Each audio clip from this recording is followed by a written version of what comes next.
Super bro. అంటే ఎప్పుడు అర్థం చేస్తుండే కదా, ఈసారి అమ్మని తీసుకొచ్చిండు బ్రో. కుర్చీ మడత పెట్టాడా? సంక్రాంతికి అమ్మని తీసుకొని వచ్చేసి బాగుంది, నైస్. బాగుంది, నైస్ బ్రో. ఎవరు చెప్పారు? ఏమో బ్రో, బీజిఎం ఎక్కడ కనిపించలేదు నాకు అంతా. మహేష్ బాబు ఫ్యాన్స్ సర్కార్ వారు పడక డిసప్పాయింట్ అయ్యారు. ఓకే, అదే జరిగింది అంటున్నారు. ఓకే, బాగా ప్రిపేర్ చేసి వచ్చాను. అయితే అట్లేం లేదు బ్రో, బాగుంది. Goose bumps. అంటే స్టోరీ ఏం లేదంటున్నారు. స్టోరీ ఎందుకు లేదు బ్రో, చెప్పే కదా. ఎప్పుడు ఆ సినిమాలో అతను తీసుకొచ్చిండు, అతని దారిలో అతను తీసుకొచ్చిండు. గుంటూరు కాలంలో అమ్మని తీసుకొని వచ్చాడు, సంక్రాంతికి అమ్మని తీసుకొని వచ్చాడు. చాలు మాకు, అది చాలు సార్ మాకు. అయ్యా త్రివిక్రమ్ ప్లీజ్.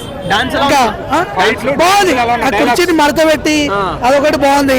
మధ్యలో మధ్యలో బ్రో శ్రీలీల గురించి చెప్పాలి బ్రో. చాలా అంటే చాలా క్యూట్ గా కనిపించింది బ్రో. ఐమా హీరోయిన్ అంటే ఐమా అంత మంచిగా కనిపించింది. ఈ జనరేషన్ లో మాకు ఇచ్చారు. Thank you so much, love you Sreeleela. నువ్వు నిజంగా టాప్, అసలు నువ్వు మస్తు అనిపించినావు సినిమాలో. రైటింగ్ ఎలా ఉంది? బాగుంది బ్రో. మహేష్ బాబు డైలాగ్స్ బాగా చెప్పారు. అవును, నైస్. గుంటూరు ఇంకోటి చెప్పాలా బ్రో, మస్తు లుక్ లో కనిపించాడు బ్రో మహేష్ బాబు. వేరే లెవెల్ లుక్ లో కనిపించాడు. హైలైట్స్ అంటే చెప్పినా కదా బ్రో, ఎప్పుడు అతను తెచ్చినాడు, ఈసారి అమ్మని తీసుకొచ్చిండు. అదే హైలైట్, అదే రాసుకోరు మీరు, సరేనా? ప్రకాష్ రాజ్ కి మహేష్ బాబు కి సీన్స్ ఎలా? ప్రకాష్ రాజ్ ఆల్రెడీ మనకు తెలిసిందే, మహేష్ బాబు గురించి తెలిసిందే. బాగుంది, బాగుంది. అవును, అప్పట్లో ఒక్కడు. నెగటివ్స్ ఏం లేవు బ్రో, మంచిగా అనిపించినాయి. నెగటివ్స్ ఏం ఈ సంక్రాంతికి ఒక డిఫరెంట్ మూవీ తీసుకొచ్చింది. Thank you so much, love you. Hanuman కూడా పాజిటివ్ వైబ్స్ వెళ్తుంది. మస్తుంది బ్రో. కుర్చీని మడత పెడితే హనుమాన్ తట్టుకుంటుందా? ఎందుకు బాగాలేకపోతే ఏమైతుంది? అట్లని కాదు, ఇంకా షో చూడలేదు అందుకే.